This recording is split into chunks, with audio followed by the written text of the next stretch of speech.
एसएलसीमा राम्रै अङ्क ल्याएर होला म सहर पढ्छु भन्दा कसैले पनि किन, के, कहाँ भन्ने प्रश्न तिर्स्याएनन्।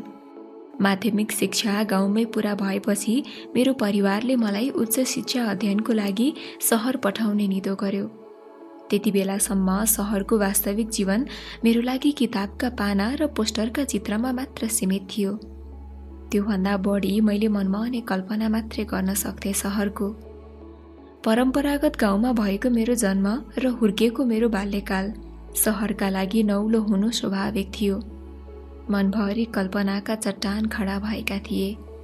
अग्रजले बोलेका र भनेका ती अभिव्यक्ति जसले सहरको सारा चित्रण गर्थे, तिनीहरूले पनि मनभित्र एक प्रकारको कब्जा जमाइसकेका थिए। सहर यस्तो हुन्छ, सहर उस्तो हुन्छ। अब थोरै दिन मात्र थियो मैले मेरो मनमा उत्पन्न कल्पनाहरूलाई यथार्थमा परिणत गर्न। मनमा एक प्रकारको रौनकता नै छाइरहेको थियो सहर पढ्न जाने कुराले। अर्कोतर्फ उमेर पनि बिस्तारै बढ्दै गइरहेको थियो। सबै कुरा पुगेर पनि कुनै कुरा छुटे जस्तो, धेरै पाएर पनि केही नपाए जस्तो, लाखौंको भिडमा नितान्त एक्लो आभास मलाई भइरहन्थ्यो। यस्तो किन भयो? यो प्रश्नको जवाफ मेरो मनले दिन सकिरहेको थिएन। मेरो सहर जाने साइत पनि जुर्यो। भोलि बिहानै उठ्नु, बिहान सबेरै गएपछि बल्ल सहर जाने गाडी फेला पारिन्छ, बुबाले भन्नुभयो। घरमा आमा, बुबा, सानो भाइ लगायत हामी 4 जना थियौं। बुबा गाउँकै एउटा विद्यालयमा शिक्षण गर्नुहुन्थ्यो। सहर गएर कोठा भाडामा लिई बस्न अप्ठ्यारो हुन्छ सोचेर होला बुबाले मलाई बस्नको लागि एउटा होस्टेलमा कुरा गरिदिनु भएको रहेछ। त्यसपछि मलाई उता गएर कोठा खोजेर बस्न कुनै चाँजो पाँजो मिलाउनु परेन। बिहानको झिसमिसे उज्यालोसँगै मेरो निन्द्रा खुल्यो। त्यो दिन मेरो लागि विशेष दिन थियो। म आफ्नो उच्च शिक्षा अध्ययनको लागि सहर जाँदै थिएँ। मनमा यस्तै यस्तै कुरा खेलाउँदै बिस्ताराबाट उठेँ। चाँडो चाँडो फ्रेस भएर म यात्राका लागि तयार भएँ। जाने बेलामा आमाले शुभ आशीर्वादसँगै निधारमा टीका लगाएर बिदा गर्नुभयो। मनभरि आमाले दिएको शुभ आशीर्वाद र मायालाई सँगालेर म आमासँग बिदा भएँ। बुबाले मेरो कपडा र किताबहरूको ब्याग समातेर बस स्टेसनसम्म पुर्याइदिनु भयो। यात्राको लागि हाम्रो बस पनि पुगिसकेको थियो। छुट्नै लाग्दा बुबाले त्यो बेला भनेको केही कुराहरू जुन अहिलेसम्म पनि मेरो कानमा गुन्जिरहेका छन्। सहर गएर म कुन धरातलबाट, किन, के गर्न सहर आएकी हुँ, मेरो कर्तव्य के हो, सपना के हो, उद्देश्य के हो, यी यावत प्रश्न म तिमीलाई बारम्बार सोध्ने छैन र यी प्रश्नहरूको उत्तर म लिखित रूपमा पनि चाहन्न। एक दिन तिमीले व्यवहारमा देखाउनु पर्नेछ। मैले कुनै प्रतिक्रिया नदिई एकहोरो सुनिरहे बुबाको यो कुरा। लगत्तै गाडी स्टार्ट भयो। केही अप्ठ्यारो परिआए मलाई फोन गर्नु। होस्टेलको इन्चार्ज म्यामसँग पनि कुरा गर्दैछु, राम्रोसँग जानु। बुबाले यति भनेर मलाई बिदा गर्नुभयो। अनि बुबासँग बिदा भएर म त्यहाँबाट छुट्टिएँ। त्यो मेरो सहरको पहिलो यात्रा पनि थियो।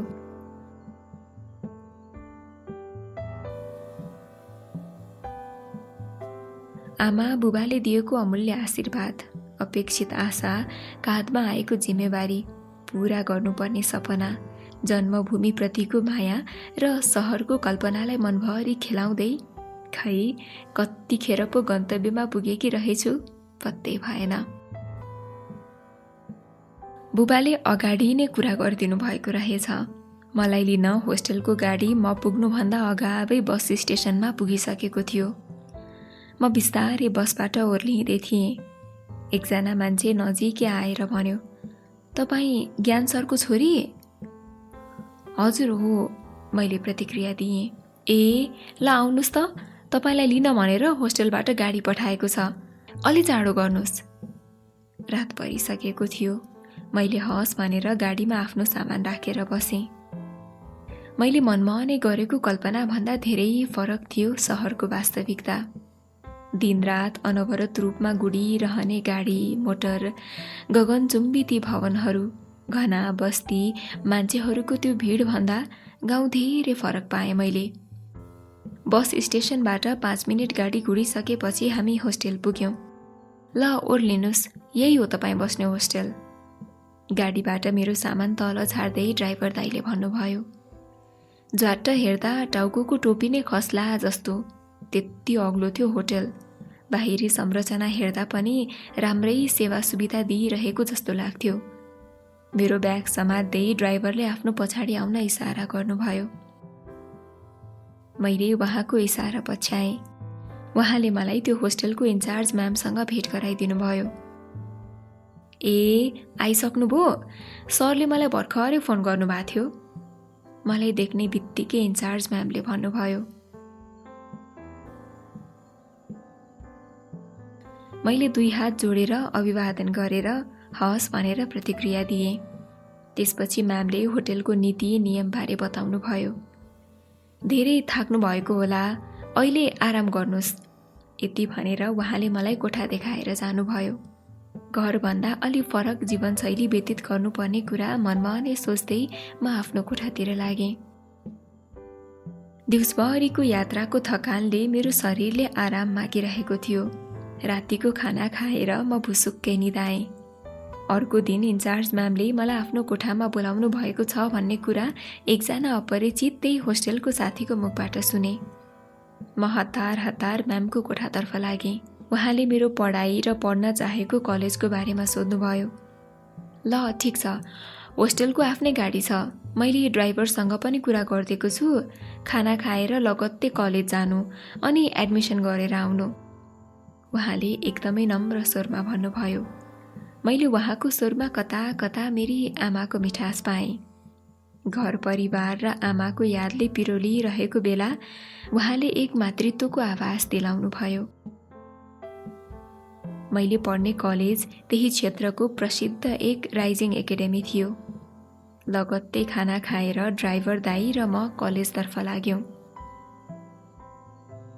मैले एडमिसनको लागि आवश्यक सबै कागजात बोकेकी थिएँ। साथमा ड्राइभर दाई भएको हुँदा मलाई एडमिसन गर्दा त्यति अप्ठ्यारो परेन। उहाँले नै सबै काम फत्ते गरिदिनु भयो। एडमिसन पश्चात हामी होस्टेलतर्फ नै फर्कियौँ। ड्राइभर दाई पनि एकदमै मिजासिलो मान्छे हुनुहुँदो रहेछ। फर्किँदा उहाँले पुरै बजार घुमाइदिनु भयो। सँगै आवश्यक पर्ने सबै सामान किनेर हामी होस्टेल पुग्यौँ।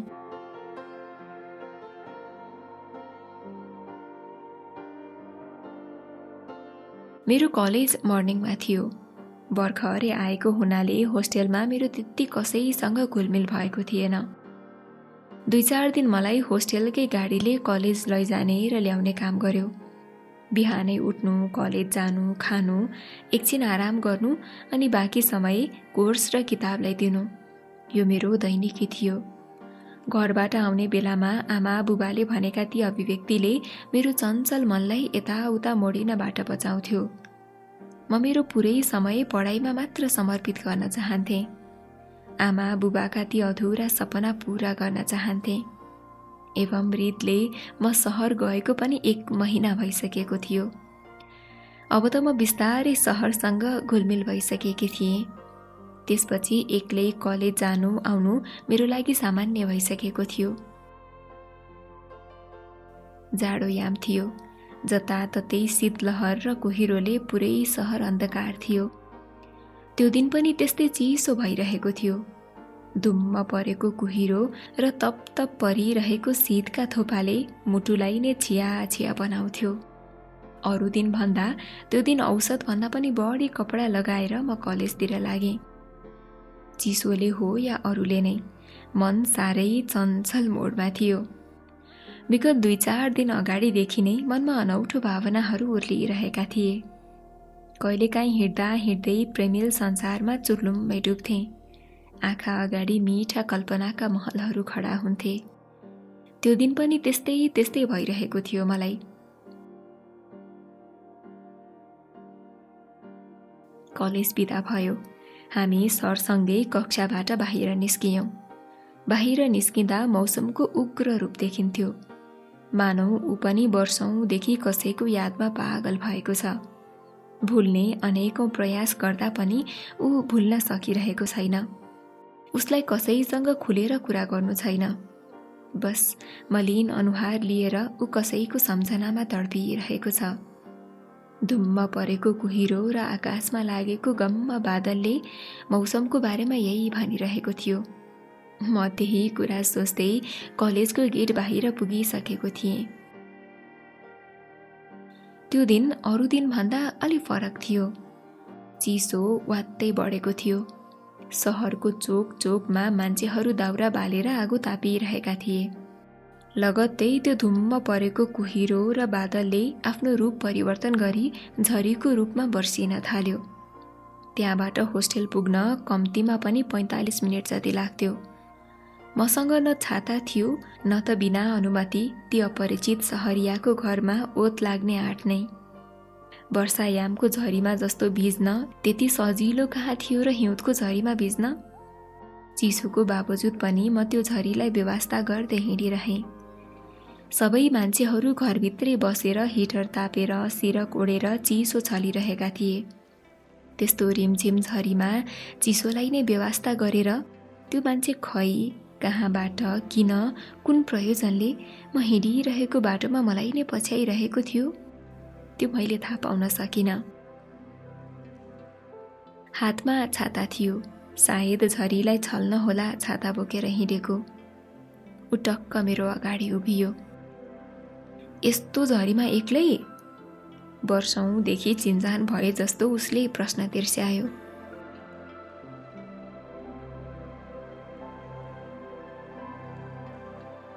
मलाई उसको यो प्रश्नदेखि अचम्म लागेर आयो। किन उसले मलाई यस्तो प्रश्न गर्यो? के झरीमा एक्लै हिँड्नु हुँदैन थियो र? झरी र एक्लोपनमा के सम्बन्ध थियो र उसले मलाई त्यस्तो प्रश्न गर्नु पर्यो? म यस्तै सोच्दै थिएँ। चिसो भएन? पुरै मजाले भिज्दै हुनुहुन्छ त? उसले फेरि सोध्यो। त्यसपछि भने मलाई ऊ देखेर साह्रै रिस उठेर आयो। चिसो भए नभएको त मेरो अनुहारले बताइरहेको थियो। त्यसरी झरीमा भिज्दै हिँड्नु बाध्यता थियो वा रहर मेरो परिस्थितिलाई मात्रै थाहा थियो। तर मनमा अनि रिस उठे तापनि उसलाई रिस उठेको कुनै प्रतिक्रिया देखाइन। जवाफमा बिस्तारै मैले भने, हेर्नुहोस् न, बिहानै कलेज आउँदा पानी पर्छ भन्ने थाहा पाएकी भए छाता बोकेर आउनुहुन्थ्यो। पानी आउँछ भन्ने कुनै सङ्केत नै पाइन। अहिले फर्किँदा त पुरै पानीले पुरै भिजायो। मैले यति भन्न मात्र के भ्याएकी थिएँ, उसको मुहारमा एक प्रकारको मुस्कानले कब्जा जमाइसकेको थियो। त्यस्तो उसको मुस्कानले मलाई पनि कता कता जिस्काइरहेको थियो। यस्तो चिसो छ, त्यसैमाथि झरी, चिसो लाग्ला नि। उसले आफ्नो छाता मुनि ओत लाग्न आग्रह गर्यो। अब म भने धर्म सङ्कटमा परेँ। त्यस्तो सुनसान ठाउँमा एक अपरिचित पुरुषको छाता मुनि ओत लाग्न मेरो मनले अलि सङ्कोच मानिरहेको थियो। अर्कोतर्फ चिसोले जिउ कठ्याङ्ग्रिएर खत्तम भइसकेको थियो। म दोधारमा परेँ। ओत लाग्ने, कसरी लाग्ने? नलागे पानी झन्झन बढ्दै थियो। चिसोले चरम सीमा पार गरिसकेको थियो। अन्त्यमा सङ्कोच बिर्सेर ओत लाग्न पुगेँ। बिना परिचय एक अनजान पुरुषको छाता मुनि ओत लाग्नु कतै यो गलत कदम त होइन?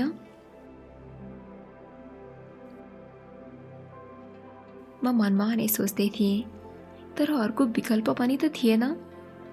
मलाई अर्कै महसुस भइरहेको थियो। म कल्पनामा यति डुबिसकेकी थिएँ, मानौ ऊ मेरै लागि यहाँ आएको हो। नत्र कसलाई रहर हुन्थ्यो र यस्तो झरीमा आफू रुच्दै अरू कसैलाई छाता मुनि ओत लगाएर गन्तव्यसम्म पुर्याउन? उसको मनमा के भइरहेको थियो त्यो मलाई थाहा थिएन। तर मेरो मन यति रित्तो भइसकेको थियो कि उसको लागि वर्षौंदेखि गुमाएको केही कुरा भर्खरै पाएको जस्तो, अरूलाई मनबाट निकालेर उसलाई मनभित्र सजाउँ जस्तो। उसको त्यो रूप, बोली, व्यवहार र व्यक्तित्वले मेरो मनमा कब्जा गरिसकेको थियो। म एक पलका लागि होइन, जुनीभर उसैसँग यसरी नै सहयात्रा गर्न चाहन्थेँ। आफ्नो सुन्दर संसारमा उसैसँग रमाउन चाहन्थेँ। उसैको त्यो छाता मुनि मायाको जाल बुन्न चाहन्थे। मेरा यी प्रेमिल कल्पनाको अगाडि त्यो चिसो त्यति बेलासम्म खै कता हराइसकेको थियो।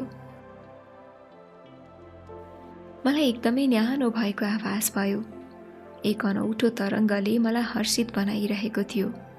साँच्चै भन्नुपर्दा त्यसको सुन्दरतामा म पुरै डुबिसकेकी थिएँ।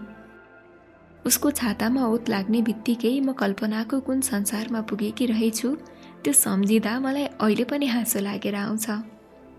कल्पनामा डुब्दा डुब्दै उसले गरेका प्रश्न पनि सुनेकी रहेनछु।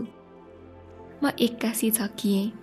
बिस्तारै हामीले औपचारिक कुरा गर्दै एउटै छाता ओढेर आफ्नो पाइला अगाडि चालिरह्यौँ।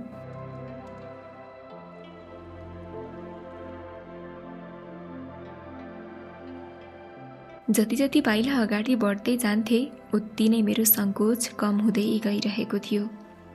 ऊ मेरो लागि यहाँसम्म आएको हुनुपर्छ। ऊ अरू कसैको नभएर मेरै हो। मलाई किन किन यस्तै महसुस भइरहेको थियो। उसको नाम श्लोक रहेछ। विदेशबाट स्नातक पुरा गरी बिदामा घर आएको रहेछ। उसले आफ्नो बारेमा भन्दै गयो, म सुन्दै गएँ। मैले पनि आफू एक होस्टेलमा बसेर कलेज पढ्दै गरेको कुरा सुनाएँ। यस्तै यस्तै कुरामा हामीले आधा बाटो काटिसकेका थियौँ। झरीले होला हामी हिँड्ने बाटोमा मान्छेहरूको त्यति ओहोरदोहोर थिएन। निसङ्कोचका साथ हामी अगाडि बढिरह्यौँ। उसले मेरो नाम श्लोक हो भन्दा मलाई कता कता मेरो हजुरबुबाको याद आयो। म सानो छँदा उहाँ धेरै श्लोक लय हालेर गाउनुहुन्थ्यो। त्यसको त्यो मन छुने शुभ सामले मलाई कता कता प्रेमको आभास दिलाइरहेको थियो। त्योभन्दा अगाडि केही प्राप्तिको लागि छटपटाइरहेको यो मन त्यति बेलासम्म तृप्त भइसकेको थियो। भनिन्छ नि, कुनै कुनै कुराको सुरुवातमै पानी पर्यो भने शुभ साइत हुन्छ, अर्थात् त्यो कुराले पूर्णता पाउँछ। मेरो त झन् झरीले जुराएको प्रेम थियो। हाम्रो प्रेम सफल हुने र हामी एकअर्काको लागि हुने कुरामा म एकदमै विश्वस्त थिएँ। म यी कुरा मनमा खेलाइरहेकी थिएँ। उसले फेरि मुख खोल्यो। कतिखेर आउँछ त तपाईँको होस्टल? म निशब्द भएँ। मनले मानिराखेको थिएन उसँग छुट्टिन, तर नछुट्टिनुको विकल्प पनि थिएन। मैले अन्तिम पटक उसलाई हेरिरहेँ, मात्र हेरिरहेँ। उसले पनि मलाई हेरिरह्यो। त्यो प्रेमिल हेराइपछि मैले भने, ऊ त्यो अगाडिको भवन नै हो मेरो होस्टेल। ऊ केही नबोली हेरी मात्रै रह्यो त्यो होस्टेललाई। एकहोरो त्यो हेराइपछि उसले बिस्तारै भन्यो, अब हामी छुट्टिनुपर्छ। नछुटेर पनि कसरी भेट होला र? भेट हुनको लागि त छुट्टिनै पर्छ। मेरो मुखबाट यी शब्द कहाँबाट निस्किए थाहा छैन, तर मैले हाँस्दै सहमति जनाएँ। उसको त्यो म प्रतिको मिजासिलो व्यवहारलाई धन्यवाद टक्राएँ। छुट्टी नै लाग्दा उसले मसँग नम्बर मागेको थियो, तर होस्टेलमा मोबाइल फोनदेखि टाढा बस्नुपर्ने बाध्यताले आफूसँग व्यक्तिगत नम्बर नभएको बताएँ। उसले नै पछि आफ्नो नम्बर लेखेर एउटा कागजको टुक्रा मेरो हातमा पारिदियो। म त्यो कागजको टुक्रा लिएर कल गर्ने बाचाका साथ उसँग छुट्टिएर होस्टेलतर्फ लागेँ। ऊ विदेशको लामो बसाइपछि नेपाल फर्केको रहेछ। आफन्तहरूसँगको भेटघाट गरेर आफ्नो बिदाको समयको सदुपयोग गरिरहेको रहेछ। त्यो दिन पनि एकजना आफन्तको घर जाने बेला मसँग भेटिन पुगेछ। उसको त्यो अपत्यारिलो भेटले मेरो मनमा प्रेमको एउटा अनौठो फूल फुलाइदियो, अनौठो तरङ्ग मनमा उत्पन्न गराइदियो। प्रेम के हो? प्रेम कस्तो हुन्छ? प्रेममा के हुन्छ? महसुस गराइदियो। ऊ मेरो पहिलो प्रेम थियो, जोसँग मैले प्रेमिल संसारको कल्पना गरेकी थिएँ। त्यसपछिका दिनहरू उसैको यादमा बित्दै गए। दसैँ पनि नजिकै आइरहेको थियो। मलाई घर जान एकदम हतार भइसकेको थियो। कतिखेर घर पुग्ला र श्लोकलाई कल गरेर मनका सबै कुरा भनौला, यस्तै सोचेर म आतुर भएकी थिएँ।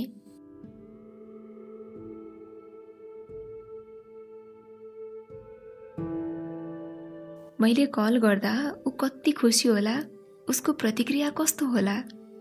मलाई सम्झिरहेको होला या बिर्सिसकेको होला? मनमा यस्तै कुरा खेल्दै थिए। घर जाने दिन पनि नजिकै आयो। अर्को दिन म बिहानै होस्टेलबाट घर निस्केँ। घर पुग्ने बित्तिकै मैले श्लोकलाई कल गरेँ। सायद त्यति बेलासम्म ऊ विदेश गइसकेको रहेछ। फोन अफ थियो। उसलाई कैयौँ पटक फेसबुकमा पनि खोजेँ, तर कतै भेटिनँ। ऊ देखेर मलाई एकदमै रिस उठेर आयो। मलाई प्रेमको जालमा पारेर आफू कता गायब भयो? ऊ मबाट गायब त भयो, तर उसको याद र सम्झनाबाट म कसरी गायब हुने? ममाथि ठुलो चुनौती आयो। दिनरात उसैको यादमा छटपटाहट भइरह्यो। हरेक वर्षको हिउँदको झरी होस् या बर्सातको, दुइटै आउँथे, बेसरी बिजाएर जान्थे। उसको याद र झरी। आज भोलि पनि जब आकाशबाट पानीका थोपाले मलाई स्पर्श गर्छ, उसैले स्पर्श गरेको आभास भइरहन्छ। सम्झिन्छु एकतर्फी नै भए पनि झरीले जुराएको मेरो प्रेम, र मेरो मुहारमा एउटा हाँसो आफै झल्किदिन्छ।